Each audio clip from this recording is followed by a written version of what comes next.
මේ කතාව සිදුවන්නේ වසර කිහිපයකට පසුව පාළුවට ගිය බෝගම්බර හිරගෙදර ගොඩනැගිල්ලේ ආරක්ෂාවට යොදවා සිටි විශ්‍රාමික යුද හමුදා සෙබළෙකු වූ ගුණපාල මහත්මයා මුහුණ දුන් සිදුවීමකින්. මෙය මගේ කතාවක් නෙවෙයි. ඒ රෑ එතන හිටපු මිනිහෙක් මට කියපු කතාවක්. අදටත් වහලා දාපු බෝගම්බර හිරගෙදර රෑවෙද්දි කවුරු හරි හුස්ම ගන්නවා වගේ සද්දයක් ඇහෙනවා. ඔයාලා දන්නවද ඒක?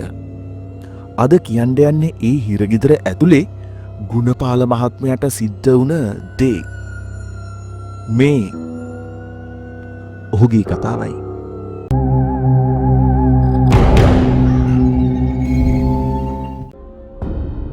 මගේ ඩියුටි එක තිබුණේ වහලා දාපු බෝගම්බර හිරගෙදර පිටතමුර පොලේ.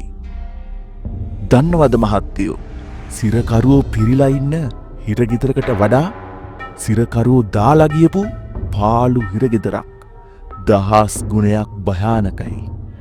මොකද එතන ඉතිරි වෙලා තියෙන්නේ ගඩොල් විතරක් නෙවෙයි, අවුරුදු ගානක් ඒ බිත්තිවලට උරාගත්ත සුසුම්.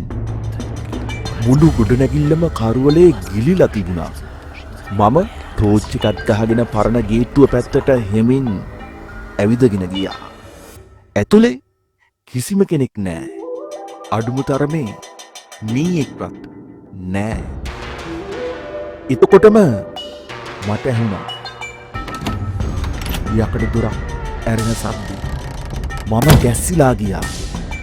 මේක වහලා දාපු බිල්ඩිමක්. ඇතුලේ කවුරුත් නෑ.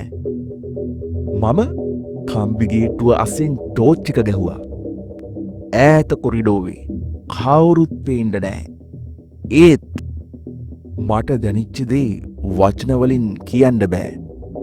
හරියට 10-12 දෙනෙක් අඳුරේ ඉඳන් මන් දිහා බලාගෙන ඉන්නවා වගේ හැඟීමක්. හුළඟ හමනකොට මට ඇහෙන්න ගත්ත අමුතු සද්දයක්. කොලයක් කියවනවා වගේ.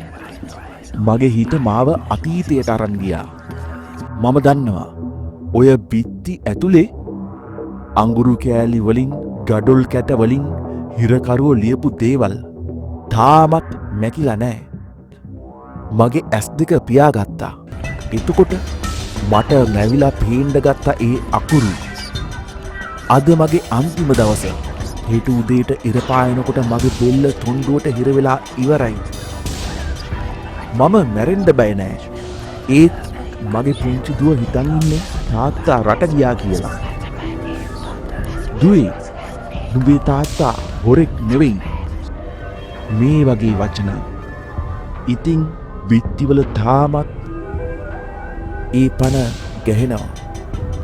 එතකොටම මට ඇහුණා ගැඹුරු හුස්මක් ගන්න සද්දයක්. හරියටම ගේට්ටුවට අඩි කිහිපයක් එහා. මට වතුර ටිකක් දියන්. වේලිච්ච රළු කටහඬක් මගේ කන ළඟින්ම. මම වෙවුලලා ගියා. මම ආයෙත් ටෝච් එක ගැහුවා. කවුරුත් නෑ. පාළු කොන්ක්‍රීට් පොළොව විතරයි. ඒත් ඒ කටහඬේ තිබුණු දුක, වේදනාව මගේ පපුවටම වැදුනා. ඒ ඉල්ලුවේ වතුර නෙවෙයි. ඒ ඉල්ලුවේ ජීවිතය. එතකොටම මට මතක් වුණා පරණ කතාවක්. බෝගම්බර වහන්න ඔන්න මෙන්න තියෙද්දි එල්ලුම් ගහට නියම වෙච්ච අහිංසක මිනිස්සෙක් අසනීප වෙලා වතුර උගුරක් ඉල්ල මැරිලා තියෙනවා. ඒ මිනිස්සයා මැරිලා තියෙන්නේ සිරමැදිරියේ බිත්තියේ ඔළුව ගහගෙන. එයා බිත්තියේ ලියලා තිබුණලු නිවර්දි කරුවාට දඬුවම මරණයද. මම එතනින් එන්න හැරෙනකොටම මුළු බෝගම්බරම දෙදරන්න වගේ මහා සද්දයක්.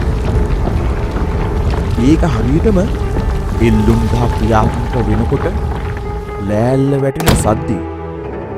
වහලා දාපු තිරාපත් වෙච්ච යකඩ ගොඩනැගිල්ලක් ඇතුලෙන් ඒ වගේ සද්දයක් එන්ඩ විදියක් නෑ.